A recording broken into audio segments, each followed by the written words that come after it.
Late last month, Carol Mayorga, a 46-year-old mom of three, drove about 3.5 hours from her home in rural Kennett in Missouri's Boot Heel region to do a routine check-in at the U.S. Citizenship and Immigration Services office in St. Louis.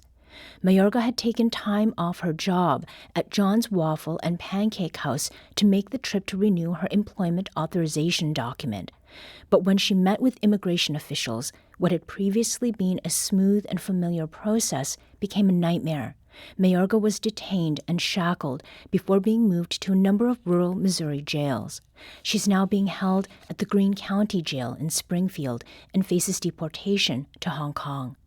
Carol's story, and that of her Kennett, Missouri neighbors who've been rallying to try to bring her home, is the subject of a Midwest newsroom and STLPR report published over the weekend. And here to talk about that report, we have its two co-authors, Kayvon Mansouri, investigative reporter with the Midwest newsroom. Kayvon, thanks for coming back to the show.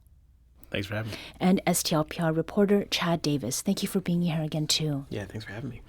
So, Kayvon, I did kind of go over what happened.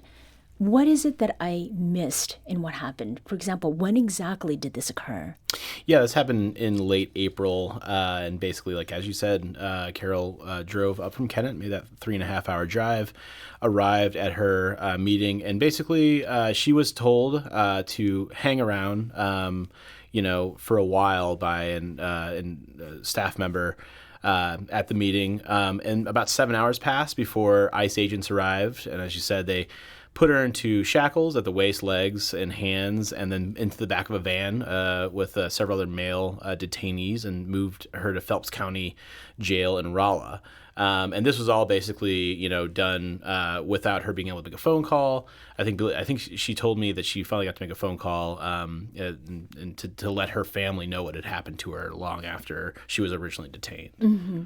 Now, Chad, you had an opportunity to talk with Carol's lawyer. Mm-hmm. What was his reaction, at the beginning of all of this? I mean, was he also shocked and surprised? Yeah, he was very shocked. I spoke to him about his immediate feelings once it happened. And one of the things that he had talked about was that there was just, he was shocked because she's always been compliant. Like, she entered the country legally, and she had been doing check-ins on the regular, on an annual basis. So the idea that she would be, detained just really, really was something that he just couldn't expect. Mm-hmm. And what is it that you learned, Chad, about Carol's coming to the U.S.? That is, why it is she fled Hong Kong to begin with? Yeah, and I know, Kayvon, I know you spoke with her too, mm-hmm. and got some details on this too. But she arrived in 2004, and she arrived legally. And then pretty much she kind of overstayed her visit. And so she had applied for asylum as well. I know, Kayvon, you had talked to her about her relationship with her mother and, why she applied for asylum, trying to escape abuse and harm. And so about 3 times she had been denied the asylum request and such. And then she pretty much had one of her had a work visa, and she had been staying here since, and then applying or doing annual check-ins. Mm-hmm. The government gave her a order of supervision, which allowed her to continue working in the United States, basically, and that is what she was going to renew. And she was used to that every 6 months to a year. And just to kind of go back, basically, Carol fled Hong Kong. She had told the courts that her mother was abusive, pretty seriously, and that she had sort of violent thoughts about her. And she fled. She worked up enough money working at a McDonald's in Hong Kong before she could come to America. And as Chad said, she did overstay her visa. Said that accepted that when the government came to say, like, hey, we know you're here legally, and started working through the process with them. And that's where she kind of finds herself today, still working through the process, but with a order of supervision that allowed her to be in the country. Mm-hmm. And one thing to clarify, Carol's work authorization was set to expire in January of 2026. That's right. Mm-hmm. So what is it that brought her up as early as April? I mean, is this just the timeline of when things need to be renewed? That's actually somewhat unclear. When she got the invitation, or more of a, hey, you need to come to St. Louis to talk to us. It was unclear to her, and she actually asked Raymond Belorci, her lawyer, about why she needed to come, and they both were sort of in the dark about why that might be. But they said, follow the process. Do what you need to do, show up, and unfortunately, that's when ICE detained her. So she was trying to stay within the legal confines, and just this is what happened when she showed up to that meeting. Mm-hmm. Now, as I understand, the two of you worked on this story together last week, but Carol was detained in late April. Right. How is it that this story came to light for you? Yeah, we have been, keeping an eye out for stories about immigration, especially in the new Trump era, and how that's affecting people.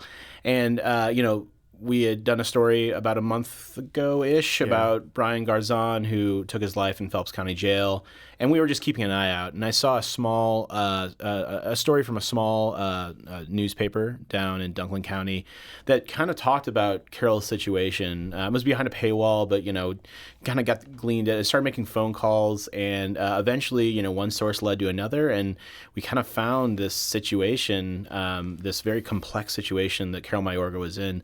That could lead to her, being deported to Hong Kong. So it was just kind of an idea. There's a lot of these stories going on. So, it's just about finding one that was, this obviously in Kennett, this is a big deal for them. Yeah.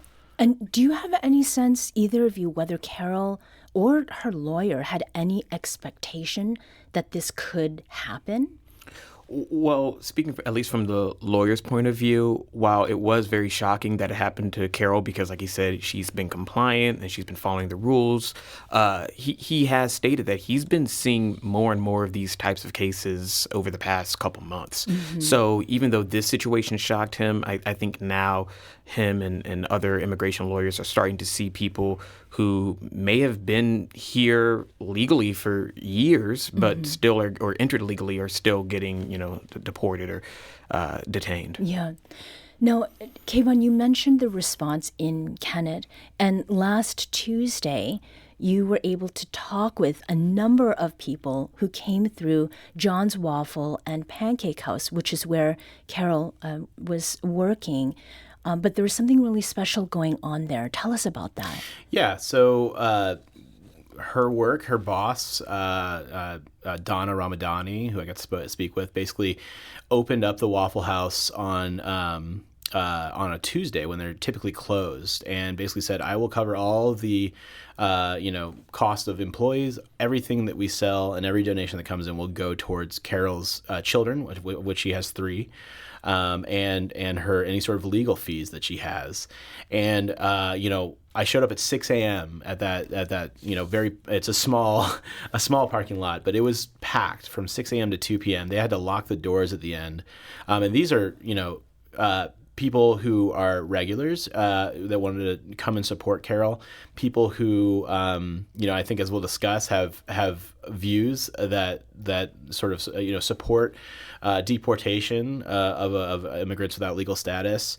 But it was a huge showing. This has become a movement in Kennett to bring Carol home, and it really showed at that diner. It was it was hard for me to move around as I was interviewing people. It was that packed, and people waited hours to sit down at a table to try to help Carol out. Mm-hmm. We're going to take a quick break here, but when we come back, we'll actually hear one of the people who spoke with you, Kayvon, mm-hmm. at John's Waffle and Pancake House last Tuesday. We'll continue this conversation about a Missouri woman being detained for possible deportation to Hong Kong and the efforts that are being made by her rural Kennett community to try to bring her back home. This is St. Louis on the Air on St. Louis Public Radio. Welcome back.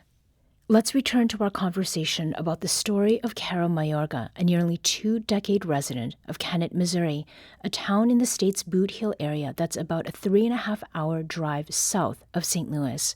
In late April, Mayorga went to what she thought would be a routine check-in with immigration officials to renew her federal employment authorization. She was instead detained, shackled, and moved to a number of rural Missouri jails.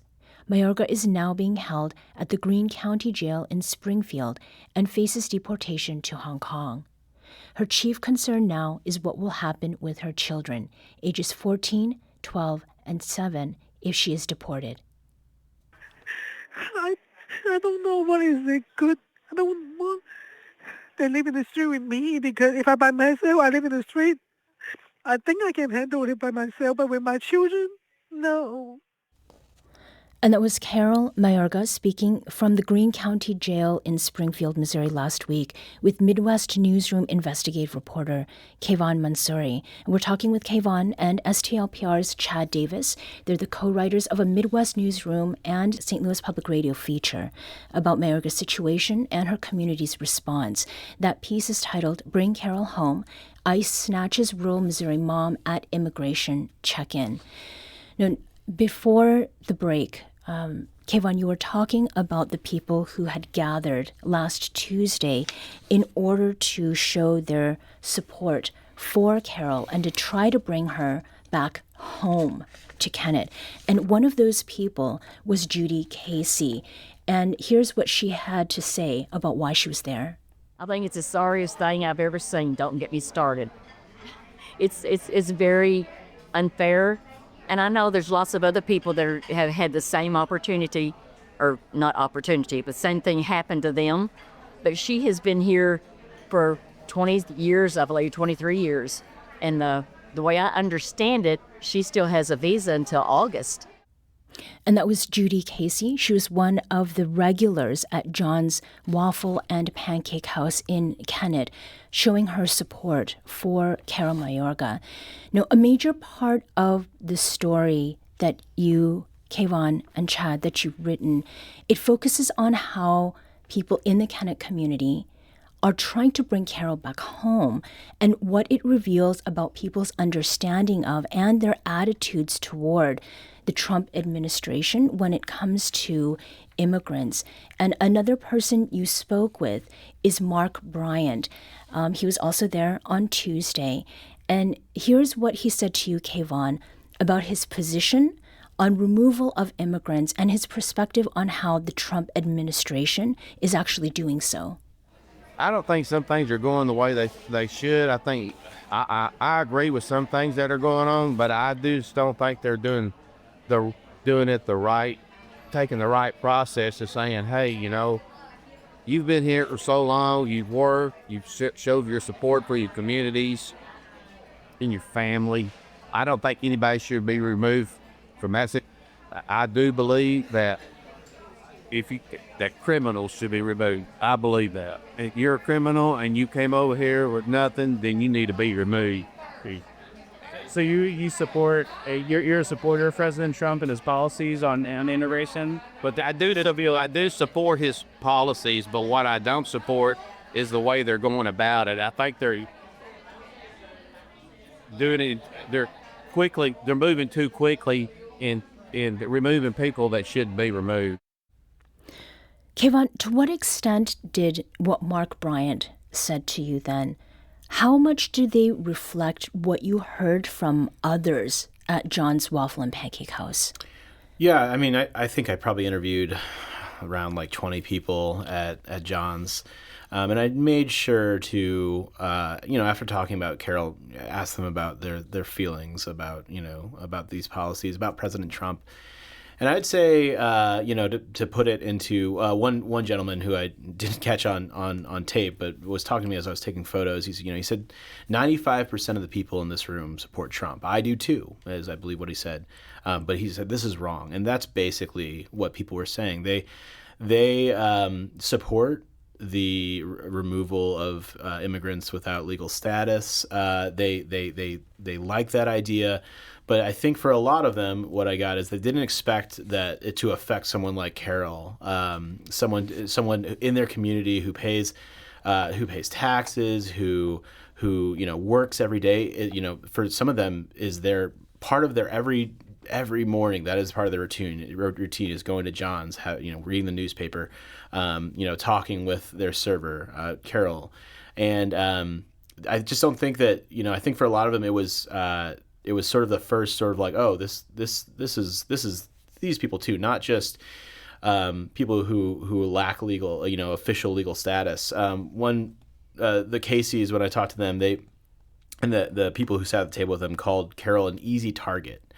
And that when they voted for President Trump, they expected ICE to go after, criminals, people who are doing like serious illegal activities. And I guess, that was basically what I got from most people I talked to. They just didn't expect that someone like Carol could be, put into the back of a van and moved across the state and possibly to Mark Bryant, his kids play baseball with Carol's kids. And now, those games, he'll look across and, this mom that, was at sporting events in Saga, she's gone. And, Right. And from their perspective, she didn't do anything wrong. And if looking at the Facebook page for John's Waffle and Pancake House, you look through the photos in their gallery, and Carol is in so many of those pictures. What else did you hear from members of the community?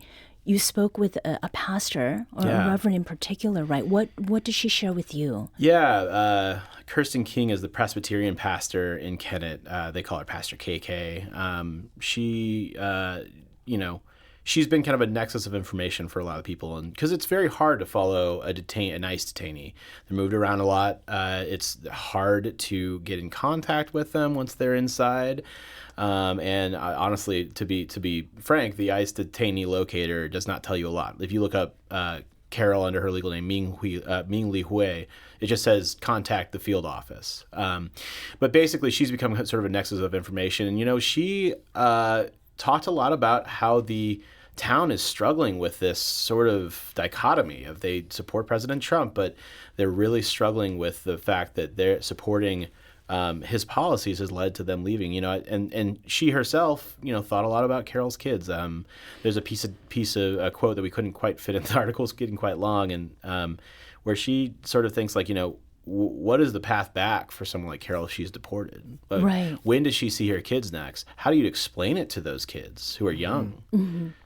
Chad, did you have any opportunity to talk with Ray Berlucci, Carol's lawyer, about what might happen with her kids, or maybe with other people who have faced similar situations where a parent could be deported and then they have children who are citizens of the U.S.?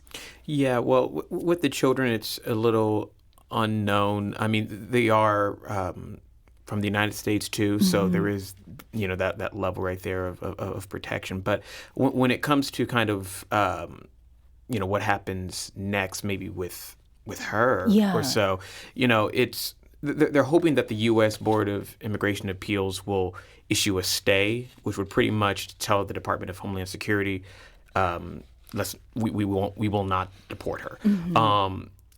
However, that gets a little complicated too, because let's say that does not happen, and let's say they take her to Louisiana or so. There's a big fear at that point. They don't know what would happen. It's kind of like a little bit of a black box or so. You don't really, there's very little contact and such. And then from there, she could, be deported to Hong Kong or back to Hong Kong. So those are kind of the next steps, at least when it comes to her, what could happen if she does not issue that stay. Right. And going back to the reason she fled Hong Kong, it has to do with the threat of physical harm and harm to her life potentially from her mother. This really stuck out to me because, Carol came to the United States legally when she was 20 years old, so not a child. But was there, any sense by which, like, the cultural norms of how things go for families in Hong Kong, regardless of how old you are, that she's actually at much greater risk of being seriously harmed by her mother in Hong Kong than if, she were living here and we were dealing with a situation where, like, cultural norms are different? Yeah, I don't know if, my conversations with Carol we're short. Then 30 minutes is what you're allotted, and it's kind of hard to get a hold of people. But what I will say is that Carol is very fearful of returning, not only because there is the reality that her mother may still be out there looking for, but also that she has nothing there. So she's basically preparing for her life on the streets, possibly in Hong Kong. So I would say what I can say is that she's very fearful. One of the things she said to me that stuck out, it was during a very poignant conversation, was she says, I'm afraid. I'm scared. Yeah. Chad, does Carol's lawyer know why she's being moved around from jail to jail? Is there more of that potentially to come? Yeah, I think that's just kind of what's been happening as of late, not just with Carol, but with a lot of different detainees. There's not really, they haven't been told, a specific reason. They also don't really know if she was deported, even when that would happen. And the lawyer said that's really a lot of times because of security reasons and such, but there's very little. And as we wrap here, I want to bring it back, Kayvon, to you and what has happened among the folks in Kennett. What's your sense of how much of Kennett's response to Carol's situation? Does that reflect what's happening in other parts of the country? I think I've read a lot of stories where people are having these same sort of realizations. I think Carol's kind of stands out because it's so rural. We're talking Boot Heel, Missouri, and it's as I talk with these folks, it was very clear to me that this was a real shock to them, a real awakening of something that they really just could not expect. As I've seen other stories of things like this happening, but I think with Carol, it's the first time in such a rural area that this is popping up. Kayvon Mansouri is investigative reporter with the Midwest Newsroom, and Chad Davis is a reporter here at St. Louis Public Radio. Thank you both for joining us today. Thanks for having us. You can read Kayvon and Chad's story at our website. That's stlpr.org.